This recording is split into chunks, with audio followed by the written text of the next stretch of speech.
से बड़ा हादसा हो सकता था भांगरोटा की तरह, लेकिन वो हादसा फिलहाल टल गया है। अजमेर हाईवे पर टैंकर से होने लगा तेजी से गैस रिसाव, जिसकी तस्वीरें आप देख रहे हैं। ट्रक के पीछे भी सीएनजी से भरा हुआ टैंकर आ रहा था। स्थानीय लोगों और ट्रक चालकों की सूझबूझ से ये बड़ा हादसा टल गया। 20 दिसंबर को इसी जगह पर अग्निकांड हुआ था, जब यू टर्न लेते हुए एक ट्रक जब पलट गई थी और जिससे कितनी भयंकर आग लग गई थी। ज्यादा और जानकारी के साथ संवाददाता विष्णु इस खबर पर जुड़े हुए हैं। विष्णु, हाईवे पर टैंकर से जो गैस रिसाव होने लगा, उसके पीछे की जानकारी क्या है?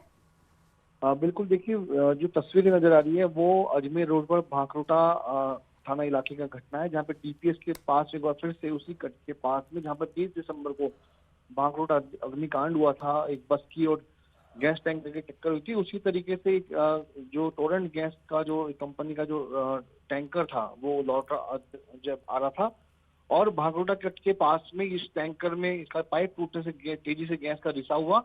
और सबसे बड़ी बात ये थी कि जिस टैंकर से गैस का रिसाव हो रहा था उसके ठीक पीछे सीएनजी से भरा हुआ एक और टैंकर वहां से उसके पीछे पीछे आ रहा था, लेकिन ट्रक ड्राइवर की सूझबूझ के चलते उसने ट्रक को वहां रोका। उसके बाद में आसपास के लोगों की मदद से वहां पर ट्रैफिक को रुकवाया।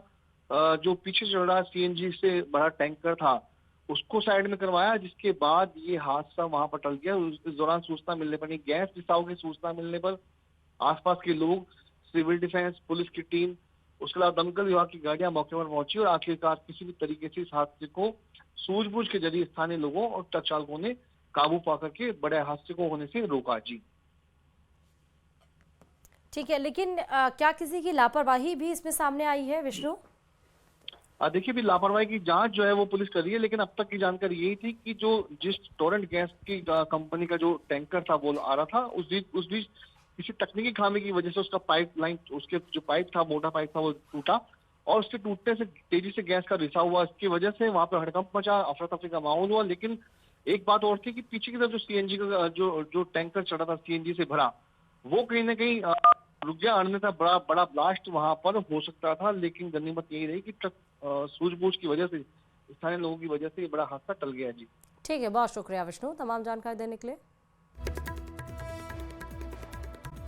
फूट कर गिर रहा है, वो भी तस्वीर हम आपको दिखा रहे हैं। मौके पर जो यात्री खड़े थे उन्होंने झूलते हुए पंखे का वीडियो बना लिया। गनीमत ये रही कि चलते हुए पंखे के नीचे उस समय कोई यात्री नहीं मौजूद था, वरना बड़ा हादसा हो सकता था।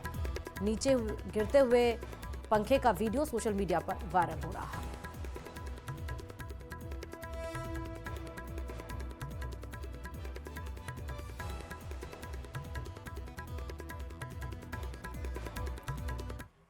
राजस्थान रोडवेज ने झुंझुनू डिपो के मुख्य प्रबंधक समेत 24 कर्मचारियों को सस्पेंड कर दिया है।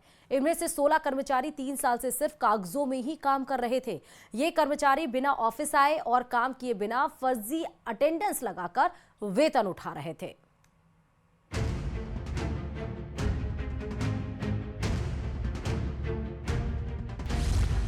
झुंझुनू रोडवेज डिपो पर बड़ा एक्शन, 24 अधिकारी और कर्मचारी सस्पेंड। एसीबी की शिकायत के बाद हुई कार्रवाई। रोडवेज मुख्यालय की ओर से अब तक का भ्रष्टाचार पर सबसे बड़ा एक्शन देखने को मिला है। झुंझुनू रोडवेज बस डिपो के चीफ मैनेजर सहित करीब 2 दर्जन कर्मचारी हैं, उनको निलंबित कर दिया गया है। दरअसल जयपुर एसीबी को एक गुप्त शिकायत मिली थी, जिसमें बताया गया था कि झुंझुनू रोडवेज बस डिपो में 3 साल से मिलीभगत कर बगैर ड्यूटी किए हुए यहाँ के कर्मचारियों द्वारा हर माह वेतन उठाया जा रहा है। साथ ही शिकायत के साथ कुछ यूपीआई कोड है वो भी संलग्न करते हुए शिकायत की गई थी, जिसके बाद एसीबी मुख्यालय की ओर से रोडवेज मुख्यालय को ये निर्देश दिए गए कि इस मामले में जांच करवाई जाए। एसीबी की ओर से मिली शिकायत के बाद रोडवेज एमडी पुरुषोत्तम शर्मा के निर्देश पर रिकॉर्ड खंगाला गया। 2 बार जांच हुई और सच्चाई सामने आ गई। हालांकि अधिकारी 2 बार जांच को लेकर कुछ बोल नहीं रहे थे, लेकिन राजस्थान राज्य पथ परिवहन निगम की अध्यक्ष शुभ्रा सिंह ने जानकारी दी है कि 16 कार्मिक लगातार लंबे समय से अनुपस्थित रहने और काम नहीं कर वेतन उठाने की शिकायतों के संबंध में प्राथमिक जांच करवाई गई। जांच के आधार पर 24 अधिकारियों और कर्मचारियों को सस्पेंड कर दिया गया है। वहीं इस कार्रवाई के बाद झुंझुनू डिपो में हड़कंप मचा हुआ है। डर की लहर उन जगहों तक भी पहुंची है जहां अब तक प्रॉक्सी ड्यूटी और भ्रष्टाचार का खेल बेखौफ चल रहा था। वहीं दूसरी ओर खुलासे के बाद रोडवेज एमडी पुरुषोत्तम शर्मा ने प्रदेश भर के डिपो मैनेजर्स के लिए सख्त निर्देश जारी कर दिए हैं। नए आदेश के मुताबिक अब डिपो मैनेजर हफ्ते में सिर्फ 3 दिन निरीक्षण करेंगे, बाकी दिन बुकिंग ऑफिस में रहकर निगरानी करेंगे। इसके अलावा हर यात्री टिकट लेकर ही चढ़ेगा। ये जिम्मेदारी डिपो मैनेजर की ही होगी। अगर कोई बे टिकट मिलता है तो जवाबदेही भी मैनेजर की होगी। प्रदेश में कई डिपो ऐसे हैं जहां कंडक्टर ड्राइवर अपनी जगह किसी और को ड्यूटी पर भेजते हैं। अब उनके भी दिन गिनती के हैं। शिवराज सिंह ने साफ कर दिया है कि भ्रष्टाचार किसी भी सूरत में बर्दाश्त नहीं होगा। झुंझुनू में हुई कार्रवाई महज एक शुरुआत है। सिस्टम में सालों से जमा गंदगी को हटाने का पहला झटका लग चुका है। अब देखना यह है कि अभियान और कहां तक जाता है। तो रिटायर कर्मचारी हो चुके हैं, वो भी इस जांच के दायरे में आए हैं, क्योंकि जांच में सामने आया कि 2020 से ये फर्जीवाड़ा है वो यहाँ पर चल रहा था, जिसके बाद इस तरह की कार्रवाई है वो रोडवेज मुख्यालय की ओर से देखने को मिली है। साथ ही रोडवेज मुख्यालय की ओर से साफ संदेश दिया गया है कि जो प्रदेश की भजनलाल सरकार है उसका भ्रष्टाचार पर जो जीरो टॉलरेंस का वादा है उसी के तहत काम होगा और उसी नजरिए से इस कार्रवाई को है वो देखा जा रहा है। करसन सिंह शेखावत, न्यूज़ 18 राजस्थान, झुंझुनू। चलिए अब बात अलगों से खबर की समेत अब सस्ते बताए जा रहे हैं। आज से 6 महीने पहले भी आरबीआई ने रेपो रेट कम किया था और एक बार फिर से आरबीआई ने ये रेपो रेट कम किया है।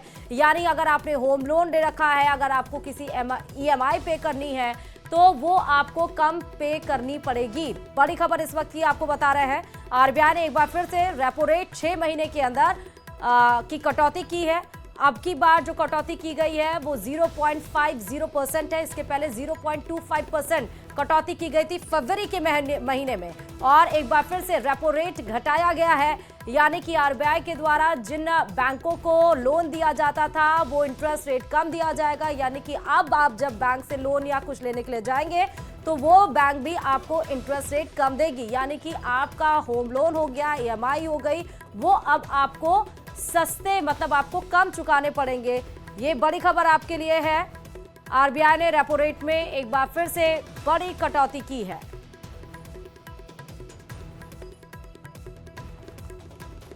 जयपुर की शाहपुरा थाना पुलिस ने नकली चाय के कारोबार के मामले में 3 आरोपियों को गिरफ्तार किया है। गिरफ्तार आरोपी सोनू, रितेश और संगम शाहपुरा के रहने वाले हैं। पुलिस ने बताया कि नकली चाय के कारोबार की सूचना मिली थी। इस पर डीएसटी टीम ने शाहपुरा पुलिस और चाय कंपनी के प्रतिनिधियों के साथ कार्रवाई कर 3 अलग अलग दुकानों पर रेड मारी थी और नकली चाय के 490 पैकेट बरामद किए गए थे। इस मामले में पुलिस ने 3 आरोपियों को गिरफ्तार किया। फिलहाल पुलिस आरोपियों से पूछताछ में जुटी है।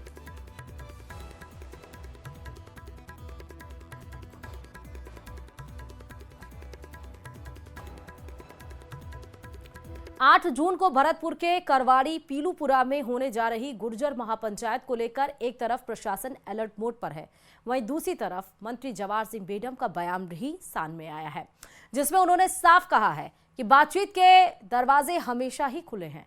उन्होंने बताया कि गुर्जर आरक्षण संघर्ष समिति की मांगों पर सीएम से चर्चा भी की गई है। देखिए इसी पर यह रिपोर्ट।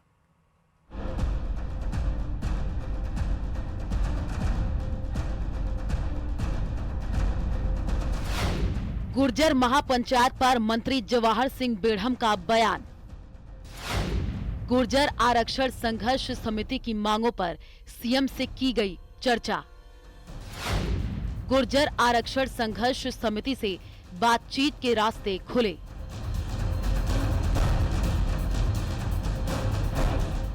लंबे समय से नौकरियों और शिक्षा में आरक्षण की मांग कर रहा गुर्जर समाज एक बार फिर आंदोलन की राह पर।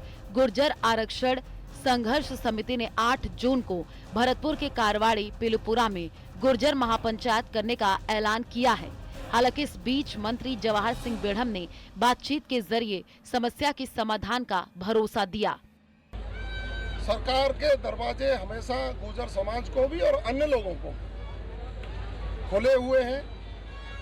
टेबल पर बैठकर के कौन सा समाधान कैसे हो सकता है, हमारी संघर्ष समिति के लोग अपने सुझाव दे दें, सरकार अपना काम करे। मेरी मंशा भी यही है। वहीं पिलोपुरा में गुर्जर समाज की संभावित महापंचायत को लेकर जिला प्रशासन भी एक्टिव मोड में है। कार्यवाहक संभागीय आयुक्त डॉक्टर अमित यादव ने आयुक्त कार्यालय में गुर्जर समाज के प्रतिनिधियों के साथ बातचीत की, साथ ही गुर्जर समाज की मांगों पर चर्चा की। उन्हें भरोसा दिलाया गया कि उनकी मांगों को सरकार के सामने रखा जाएगा। गुर्जर समाज के द्वारा रिजर्वेशन के संबंध में 8 तारीख को महापंचायत बुलाई जाएगी। इस संबंध में जो उनके समाज के जो डेलीगेशन उनको बुलाया गया, संघर्ष समिति को न्योता दिया गया था ताकि एक फॉर्मल मीटिंग जो है इस संबंध में समाज के जो प्रतिनिधित्व आया उनसे उनके द्वारा जो मांगे हैं, फॉर्मल मांगे क्या क्या उनकी हैं तो उनके द्वारा रखी गई और उस पर कैसे उस चीज़ को रहे आगे इस संबंध में उनसे चर्चा की गई है और साथ में ताकि ये चीज़ शांतिपूर्ण हो तो इस तरह के लोगों को आप सबको पूरे गुर्जर समाज की तरफ से हर एक गुर्जर व्यक्ति को, हर एक एमबीसी के व्यक्ति को, चाहे वो राजनेता हो, चाहे वो अधिवक्ता हो, चाहे वो बुद्धिजीवी हो, चाहे वो सामान्य व्यक्ति हो, आप सबको पूरे गुर्जर समाज से, आज मैं गुडला क्षेत्र में हूँ, मैं अपनी बैसलात में हूँ और यहाँ से आप सबको पीले चावल हैं। 8 जून को महापंचायत है जहाँ पर यह निर्णय लिया जाएगा कि आगे समाज को करना क्या है। समाज आज की तारीख में बड़ी विपदा से घिरा हुआ है। गुर्जर समाज लंबे समय से नौकरियों और शिक्षा में आरक्षण की मांग कर रहा है। उनकी मुख्य मांग ओबीसी कोटे के बजाय एमबीसी यानी मोस्ट बैकवर्ड क्लासेस में पर्याप्त आरक्षण दिलाने की है, जिससे उन्हें अधिक लाभ मिल सके। गुर्जर आरक्षण संघर्ष समिति का कहना है, सरकार के 17 महीने गुजरने के बाद भी उनकी एमबीसी आरक्षण से जुड़ी मांगें पूरी नहीं की गई हैं। ऐसे में अब वो आर पार की लड़ाई के मूड में है। सर्वसम्मति से गुर्जर समाज ने विजय बैंसला को चुना है, इसलिए हमारा वो नेता है और वो जो कहेंगे उसके जो छाया में या कस्टडी में जो काम होगा वो निश्चित हम मानेंगे, पूरी समाज मानेगी। महापंचायत को देखते हुए राजस्थान सरकार और पुलिस प्रशासन पूरी तरीके से अलर्ट है। अभी ऑपरेशन सिंदूर चल रहा है। कितनी बार माननीय प्रधानमंत्री महोदय ने भी इस बात को कहा है कि ऑपरेशन सिंदूर जारी है। कुछ दिन पहले अभी ब्लैकआउट और बाकी सारा अभ्यास ड्रिल भी किया गया था। उस दौरान कोई ऐसा मैसेज नहीं जाना चाहिए कि जो सेना की लाइफलाइन है रेलवे, उसको भी बाधित किया जा सकता है या जो हमारे हाईवेज हैं उसको भी बाधित किया जा सकता है। तो आज के टाइम में जो राष्ट्रीय सुरक्षा का जो मुद्दा है वो भी किसी तरीके से कॉम्प्रोमाइज़ नहीं होना चाहिए और साथ में जो हमारे लॉ एंड ऑर्डर है हमारे प्रदेश का, उसमें भी कोई भी कॉम्प्रोमाइज़ नहीं होना चाहिए, उससे किसी का फायदा नहीं है।